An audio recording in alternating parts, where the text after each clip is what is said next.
Remember, the purpose of table topics is to give more people an opportunity to speak, to help us learn to speak and think on our feet. We're trying to do impromptu speeches of 1 to 2 minutes, and our timer is going to help us there. He'll turn on the green light at 1 minute, the yellow light at 1.5, and the red light at 2, which means you should be winding it up. So I've got a lot of table topics tonight since we only had one speech, and I was aware of that. So I've divided it into 2 sections. The first section I'm calling opposites. I'm going to propose a topic that you can take sides on. The first person who speaks on that topic has the option of taking either side. The second person who takes that topic has to take the other side. We're not going to think you necessarily mean everything you say. So the first person, you can take whichever side, for or against, pro or con, in favor, against, that you wish. And then the second person speaking on that topic, please take the opposite viewpoint, even if you don't agree. So here's the first question. Are you in favor of or against gun control? Alan.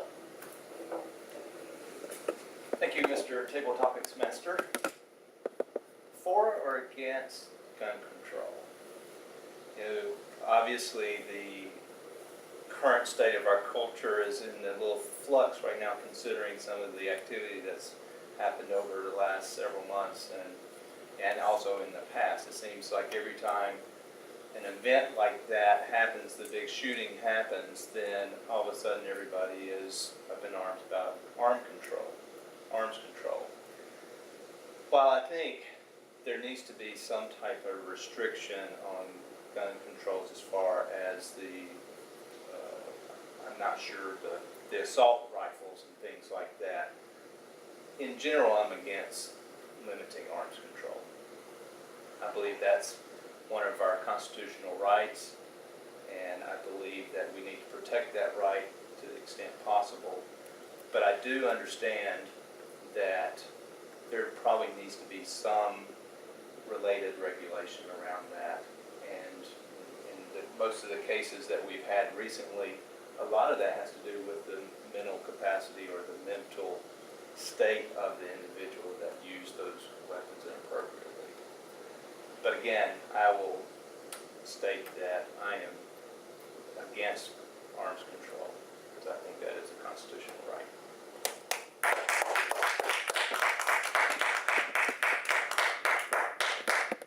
All right. I hope you were listening, because now, Aaron, you can take the other side. Thank you, Mr. Table Topics Master.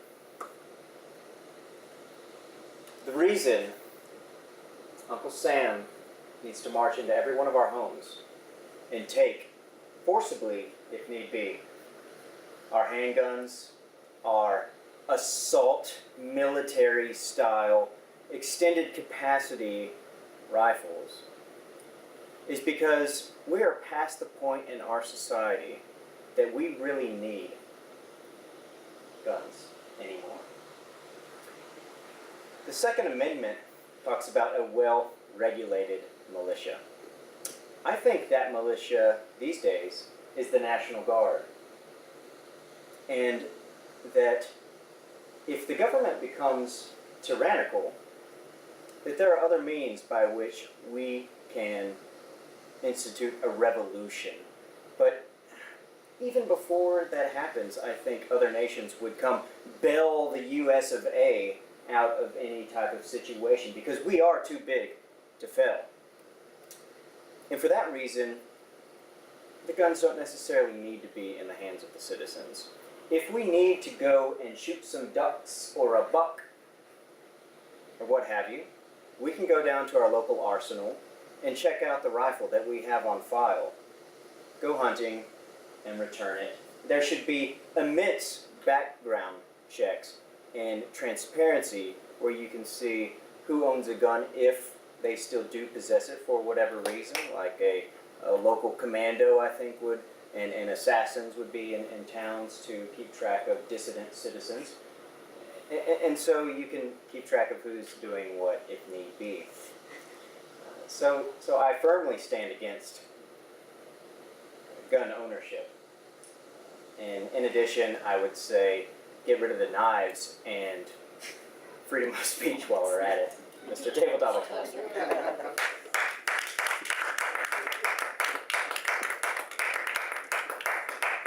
Well said.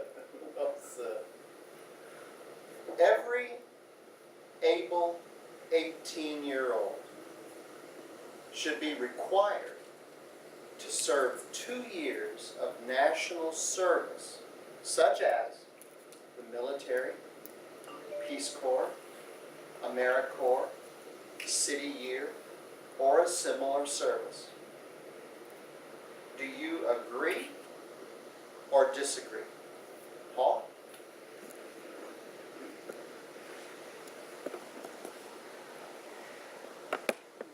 Requiring every 18-year-old to serve their country in some capacity.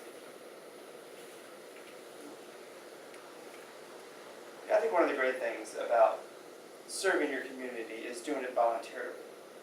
And forcing people to do it takes away the meaning.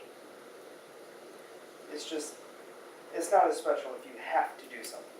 If you freely give of your time, that is what builds character. Not being forced to do it. You cannot legislate people into caring about their community or trying to make the world a better place. That has to be something done from the heart. And so forcing, mandating that people can do it, have to do that, just takes away the purpose.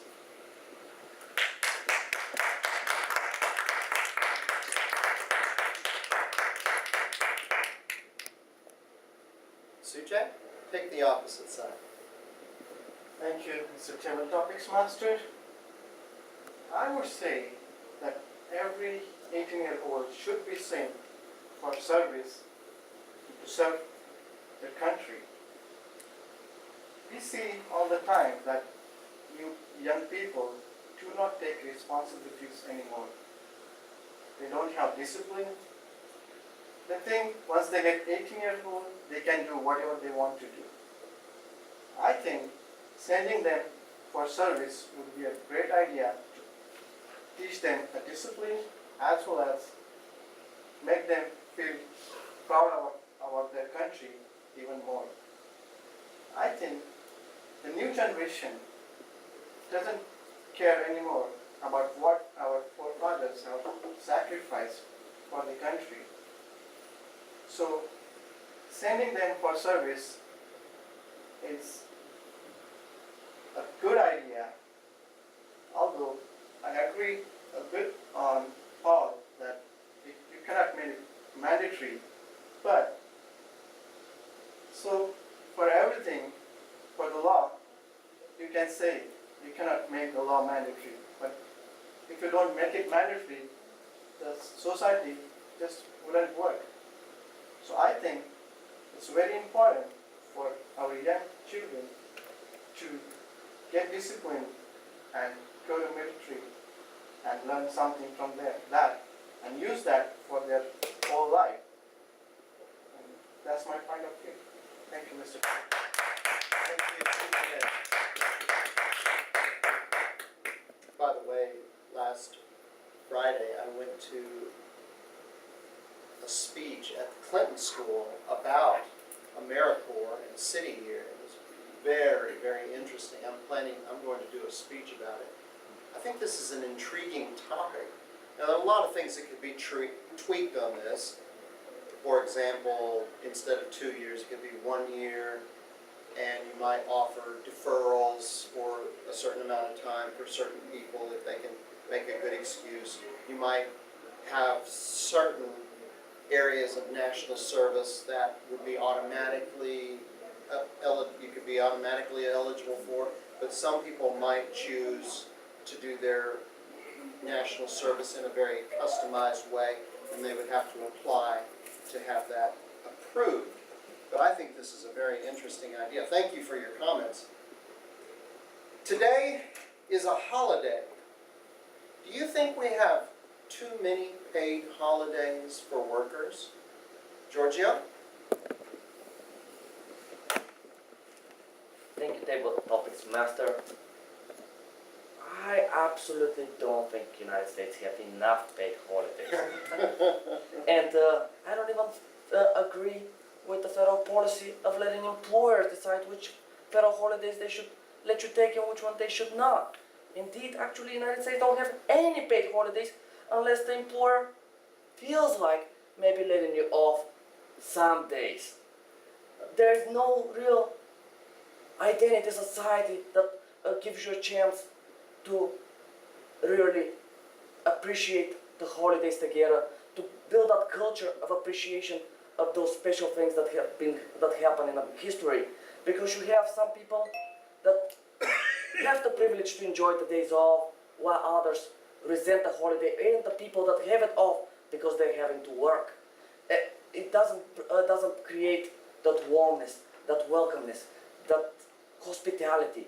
It definitely diminishes the whole aspect of those national holidays and the way they should be respected.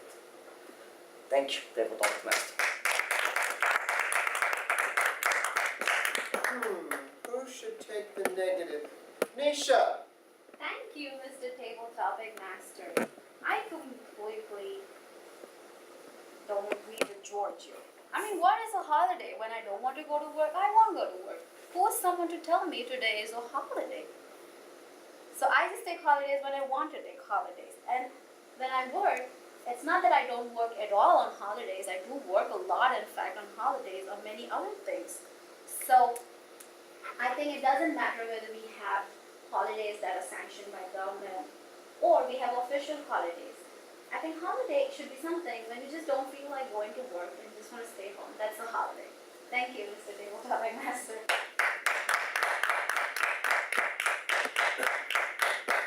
Very good. All right.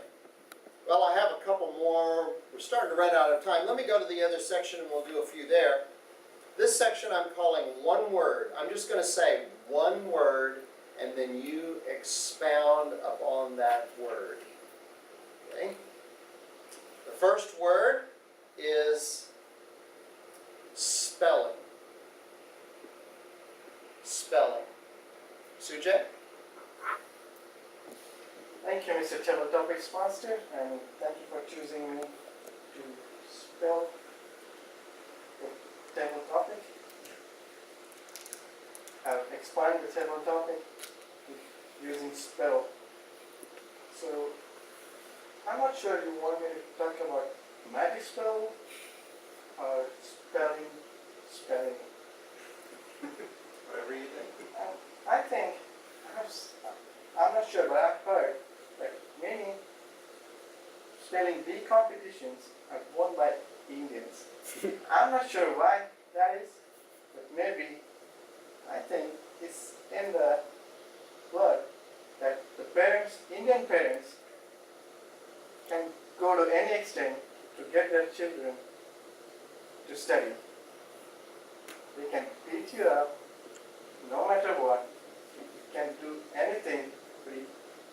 You can spend your time anyway, but you have to study.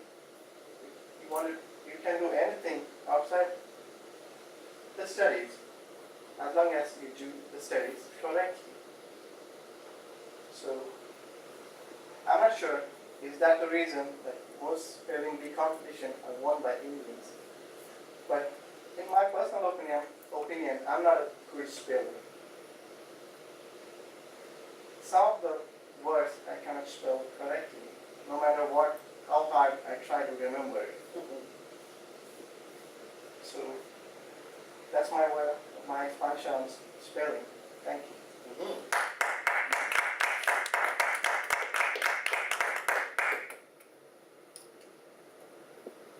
Up. Up. Up. Paul? Up.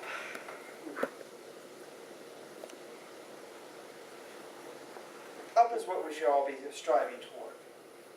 Up, push yourself further, higher, learn more. Go farther in your studies. Work out harder. You're always go up.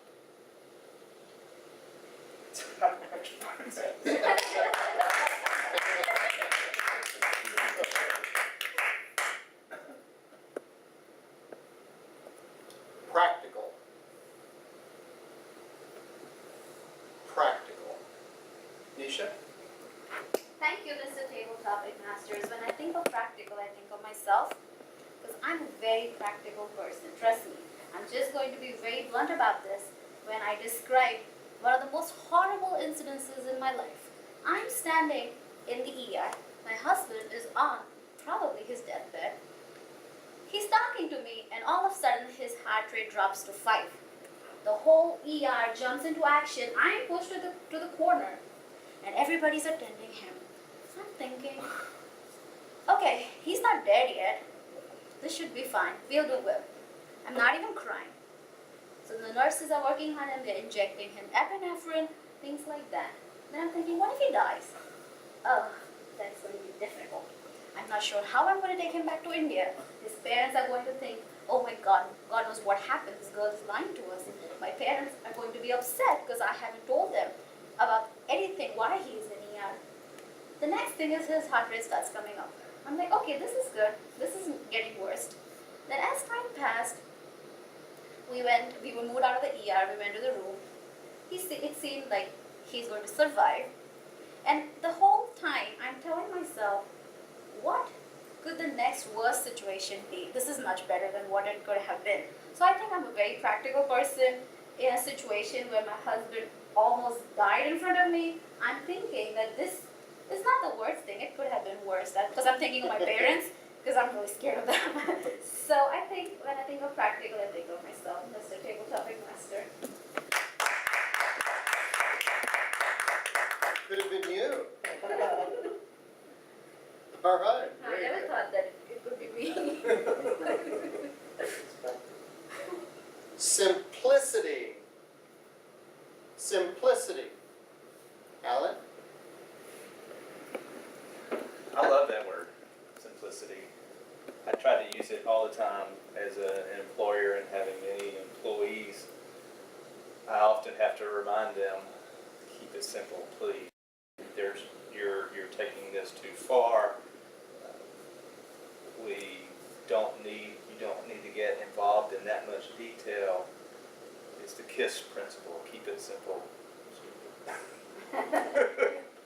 So, I try to follow that. And I find myself guilty of breaking that rule myself sometimes because I feel like I'm responsible for that. And I'm sure people that I manage have that same feeling, and that's probably why they get too deep in the weeds sometimes with some of the tasks that they have.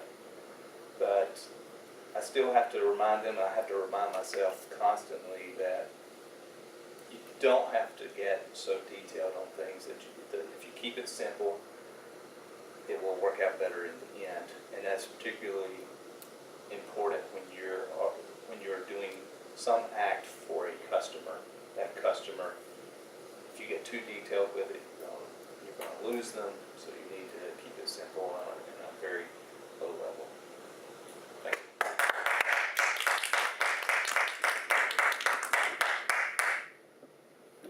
Alarm. Alarm. Giorgio? Thank you, Table Topic Master. Alarm. I'm doing some electrical work around my house here this weekend. I was changing some light switches, installing some of the new motion sensing light switches around my house. The problem was some of the wiring wasn't very well enabled. And to add to all that mess of wiring that I've been tracing, there's the alarm system that has wires all over the place too. And it's an old alarm system, and it just is a mess. And I was trying to think myself, should I keep this alarm system? Should I rip those cables off while I'm now messing with all the other cables in the walls? And maybe just go ahead and put a new alarm system, new sensors. Now they have some of the wireless ones, so you don't need all those cables and all that mess. You can better position some of those sensors instead of having to depend on some of those old holes where the old sensors were. There are much more sophisticated systems that have a wider ranges, so you don't need 2 or 3 sensors in the rooms. Windows can have their own sensors now. Technology has changed so much in the home safety systems in the last 10, 15 years since my house was first built and the system was installed. It's one of those things that I didn't want to mess with. I just wanted some motion sensing switches in my house. But now that I've kind of ran into it, I'm definitely considering it. A good alarm provides you the safety, that peace of mind, that especially when I travel for business, which I happen to do quite often nowadays, having a good alarm system, something that's connected to the network, to the internet, and the alarm on my phone, is definitely something I would appreciate. Thank you. Table Talk.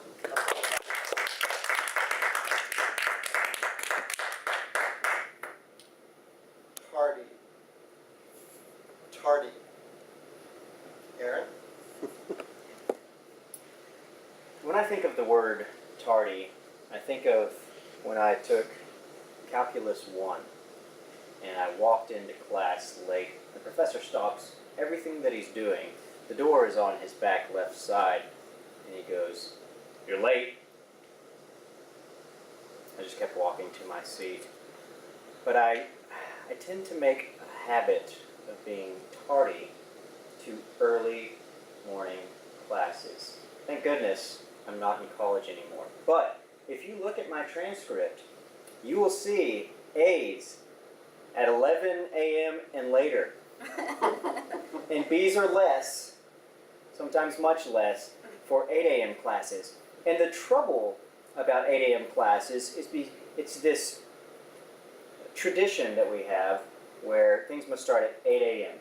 No matter the season, when the Earth's axis shifts and the sun rises at different times, no, 8 a.m. year-round is a standard starting time. But I think along with many social changes, we don't address each other by our first and last names, Mr. and Mrs. and whatnot, that the 8 a.m.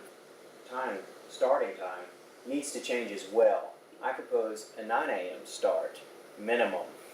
Otherwise, students are going to be tardy because they're up late studying or playing video games, and it's very important that they get there on time and that they are well rested to start their day. Mr. Table Topics. Thank you all very much for your participation in Table Topics tonight. I want you to think, how do you judge table topics? Is it because of the logic of the answer? Because it was memorable? Because something else? Well, I'm going to give you a chance. You've all done very well on 2 different kinds of table topics. We're going to vote for the best table topics tonight. You can vote for yourself. Just vote once. We're not in Chicago. I'm going to pass out a little sheet of paper, and I'll pick them up in a little bit. So vote for your best table